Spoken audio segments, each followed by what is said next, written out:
से कुछ ही देर बाद 4 बजे फ्लोर टेस्ट होना है और अब जो खबरें निकल कर आ रही हैं बीजेपी के खेमे से कि पर्याप्त जो संख्या है विधायकों की वो जुटा पाने में बीजेपी नाकाम है। तो ऐसे में शक्ति परीक्षण में जाने से पहले अपने संबोधन के साथ ही नैतिकता के आधार पर यहाँ पर येदियुरप्पा जो है अपना इस्तीफा दे देंगे। लेकिन इस बीच हमारे पास अभी क्या कुछ विकल्प हैं, क्या स्थितियां बन रही हैं, इस पर चर्चा करने के लिए खास मेहमान जुड़ चुके हैं। विजय सोनकर शास्त्री जी, राष्ट्रीय प्रवक्ता, बीजेपी वरिष्ठ नेता हमारे साथ इस वक्त जुड़ चुके हैं। राजेश बादल जी हैं, सीनियर जर्नलिस्ट हैं हमारे साथ स्टूडियो में मौजूद। के बद्रीनाथ हमारे साथ वरिष्ठ पत्रकार मौजूद हैं। इनके सिंह जी वरिष्ठ पत्रकार हमारे साथ स्टूडियो में मौजूद हैं। साथ में हमारे साथ जुड़ रहे हैं जी श्री दत्तन साहब और पीएम त्रिपाठी साहब जुड़ रहे हैं, कॉन्स्टिट्यूशनल एक्सपर्ट। और सबसे पहला सवाल विजय सोनकर शास्त्री, लगातार चुनाव प्रचार के दौरान, नतीजे के बाद, एग्जिट पोल के बाद और अब तक जो आप दावा कर रहे थे कि येदियुरप्पा ही कर्नाटक के मुख्यमंत्री बनेंगे, इन तमाम सूत्रों के हवाले से आने वाली खबरों के बीच क्या आप अपने दावे पर कायम हैं?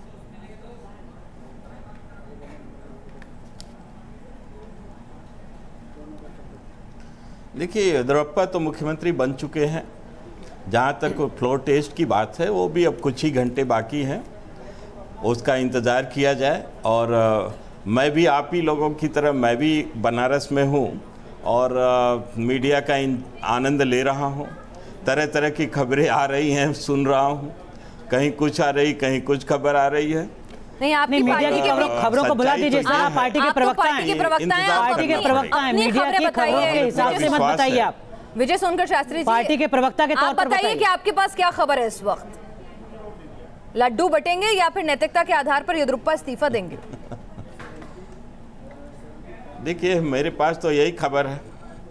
यही कौन सी वाली? दोनों खबरों का ऑप्शन दिया मैंने आपको। यही खबर है कि हमारी सरकार वहां बन रही है और अभी कुछ मिनट पहले तक मेरी जो वार्ता हुई है उस जी नहीं पिनाक जी, मैं कुछ मिनट पहले मेरी अभी बात हुई है तो उसमें यही बताया गया है कि हमारी सरकार बन रही है, हम लोग आश्वस्त हैं। और कोई ये जो मीडिया में खबरें चल रही हैं, मेरे मन में भी कुछ बहाव आए, मैंने भी पूछा लेकिन लोगों ने इनकार किया। तो कहां से जुटाए ये नंबर?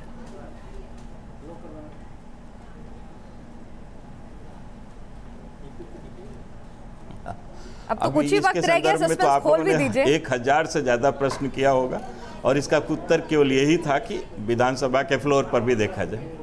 फ्लोर पर देखा जाएगा। लेकिन आपके ऊपर आरोप लग रहे हैं कि भाई नंबर तो थे नहीं आपके पास, ये तो जग जाहिर था, बिल्कुल साफ दिख रहा था। तो ऐसे में कई तरह की खबरें आ रही हैं निकल कर कि परिवार के लोगों से बातचीत चल रही थी, हर तरह की कोशिशें की जा रही थी, लिंगायत के इमोशनल बैकग्राउंड पर तोड़ने की कोशिश की जा रही थी, विधायकों के परिवारों से संपर्क साधा जा रहा था, उन्हें प्रलोभन दिया जा रहा था।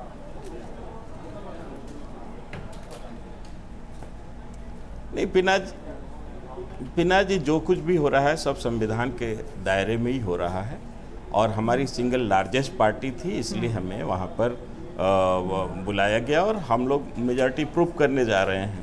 ठीक है, लेकिन ये सारे सवाल कैसा लगता है विजय जी? संविधान का दायरा ना मौसम के सारे सवाल आपसे पूछे जा रहे हैं, दरअसल में ये आपकी मंशा को लेकर पूछे जा रहे हैं। सबसे पहला सवाल राज्यपाल के विवेक पर उठता है कि किस तरीके से पार्टी को बुलावा भेजा जाता है। जैसे हर राज्य में जाकर जिस तरह से मौसम का मिजाज बदल जाता है, वैसे ही विवेक भी राज्यपाल का हर राज्य में अलग अलग ढंग से। और बात यहीं तक नहीं रुकती है, येदियुरप्पा अकेले शपथ लेते हैं मुख्यमंत्री पद की, कोई मंत्री पद की शपथ नहीं दिलाई जाती है। आपके राष्ट्रीय अध्यक्ष नहीं पिनाक जी, प्रधानमंत्री पिनाक जी और अनुराग जी, मैं आप दोनों लोगों को केवल पूछा जा रहा है।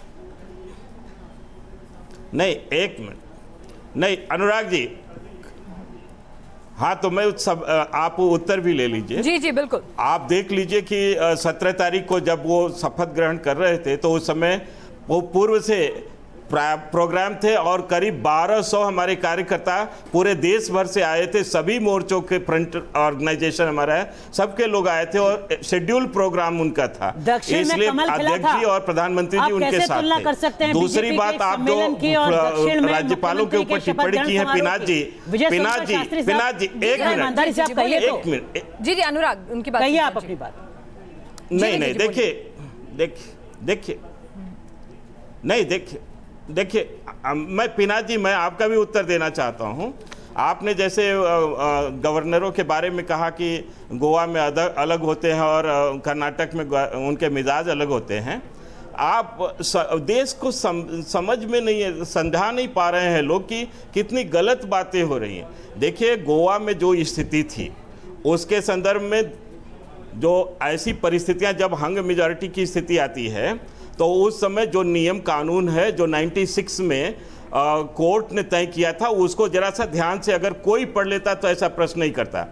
उस समय ये तय हुआ था कि जो चुनाव के पहले जो अलायंसेस होते हैं उनको पहला मौका, दूसरा मौका बड़ी पार्टी का, तीसरा मौका इलेक्शन के बाद जो अलायंसेस होते हैं नदियों में। गोवा में सेम यही हुआ था। गोवा में तो कांग्रेस पार्टी के लोग नहीं, एक मिनट, एक सेकंड, मेन बात मैंने नहीं कहा, मैंने मेन बात नहीं कहा।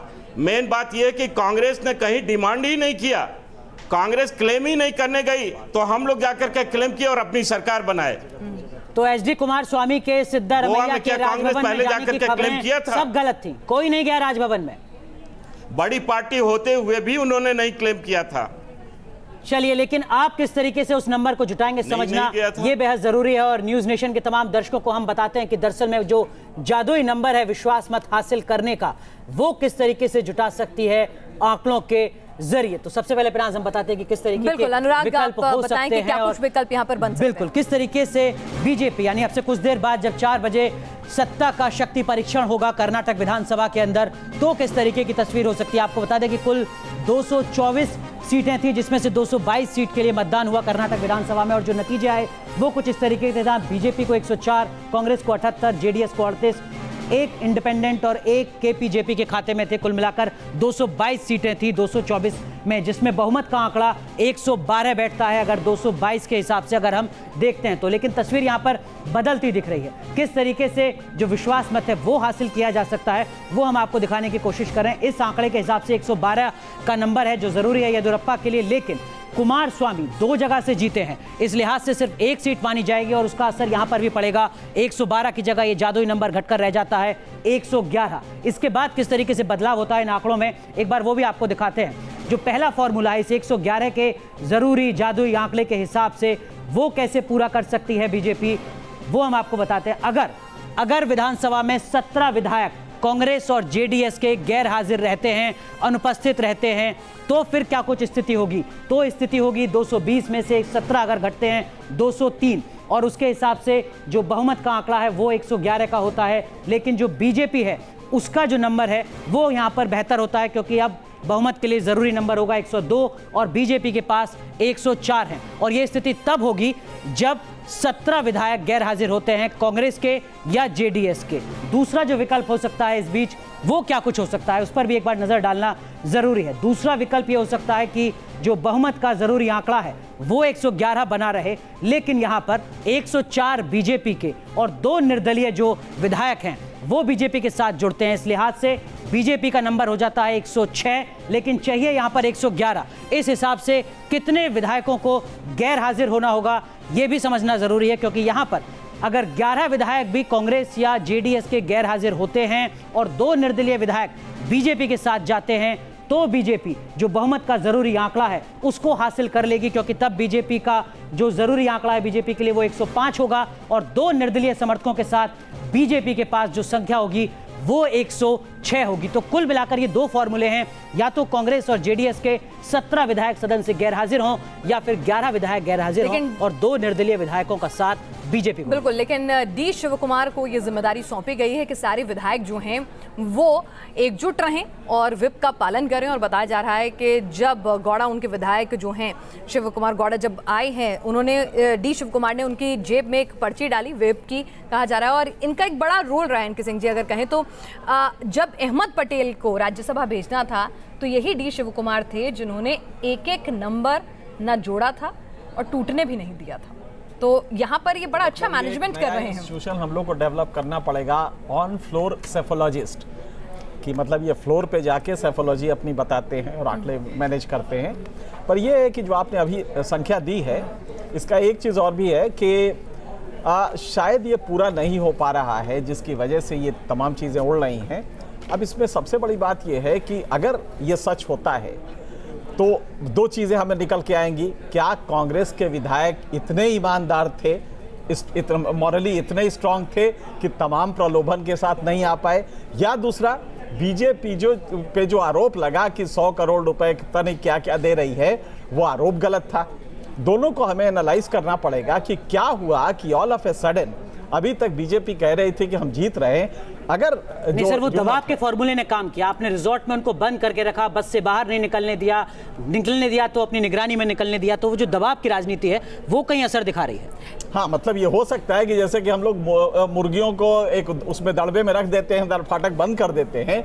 अगर ये वो वाला है तब देखना पड़ेगा कि देश में ये विधान बनाने वाले, कानून बनाने वाले क्या इतने मॉरली कमजोर होते हैं। हमें भी देखना पड़ेगा कि हम किन माननीयों को चुनकर यहाँ पर सदन में भेजते हैं, कि कभी वो इस पाले में जाते हैं, कभी उस पाले में जाते हैं, और बाकायदा उनसे मोलभाव होता है। इस तरह की खबरें लीक होती हैं कि उनके परिवार के सदस्यों से बातचीत हो रही है। फिर अगर सक्सेसफुल हो जाएंगे तो कानून बनाएंगे हमारे लिए। बिल्कुल, और फिर किस तरह के कानून बनाएंगे, हो सकता है एंटी डिफेक्शन में भी संशोधन करें। बिल्कुल। सत्ता का शक्ति परीक्षण लगातार जारी है। 4 बजे फ्लोर टेस्ट होना है कर्नाटक में, लेकिन उससे पहले ढेरों सवाल है। और जो बात एनके सिंह साहब कह रहे थे, राजेश बादल जी, आपको लगता है कि कांग्रेस और जेडीएस के विधायकों की अंतरात्मा की आवाज को जगाने नहीं दिया कांग्रेस और जेडीएस के तमाम प्रबंधकों ने, वरना मुश्किलें बढ़ सकती थी?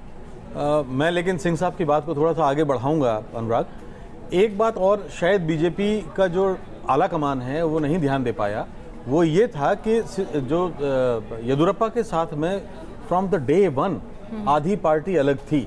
अगर आपको याद हो, पिछले चुनाव में ये अपनी पार्टी अलग से बना के खड़े हुए थे और उन्होंने बाद में अपनी पार्टी का विलय किया था। तो पार्टी का एक वर्ग हमेशा से येदियुरप्पा को तीसरी बार मुख्यमंत्री बनने के विरोध में हमेशा से रहा है। तो ये जो समीकरण वहाँ उभर के आ रहे थे, वो समीकरण ऐसे थे कि येदियुरप्पा के लिए बहुत आसान था नहीं। बिल्कुल, येदियुरप्पा के लिए चीजें आसान नहीं थी, लेकिन ये जो सब कुछ हुआ है, कर्नाटक का जो पूरा नाटक हुआ है राहुल देव जी, कहीं ना कहीं फ्लोर टेस्ट पे जो कुछ होने वाला है, अब से कुछ ही देर में उसकी स्थिति साफ हो जाएगी। लेकिन जो एक इमेज पोस्चरिंग होती है दोनों पार्टीज में, उसमें आपको लगता है कहीं ना कहीं कांग्रेस एक अपर हैंड पे रही कि देखिए अब हमने हार नहीं मानी हुई है, हम सुप्रीम कोर्ट तक जाएंगे, अग्रेसिव अप्रोच करेंगे, आप ही की तरह के तमाम सारे सामदाम दंड भेद सब करेंगे, और इसका मैसेज आगे राजस्थान, मध्य प्रदेश के चुनावों तक भी पहुंचेगा?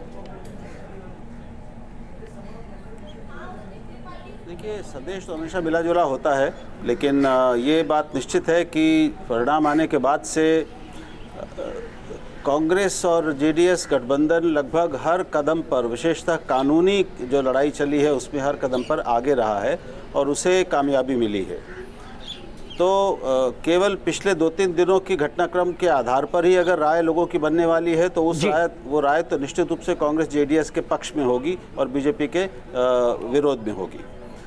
लेकिन ये बात भी मैं समझता हूँ राजनीतिक लोगों को और सबको समझ में आती है कि सरकार बना पाए या ना बना पाए, लेकिन जनादेश इस बार कांग्रेस जेडीएस को नहीं, कर्नाटक में भारतीय जनता पार्टी को मिला है और जनादेश कांग्रेस के खिलाफ था जी।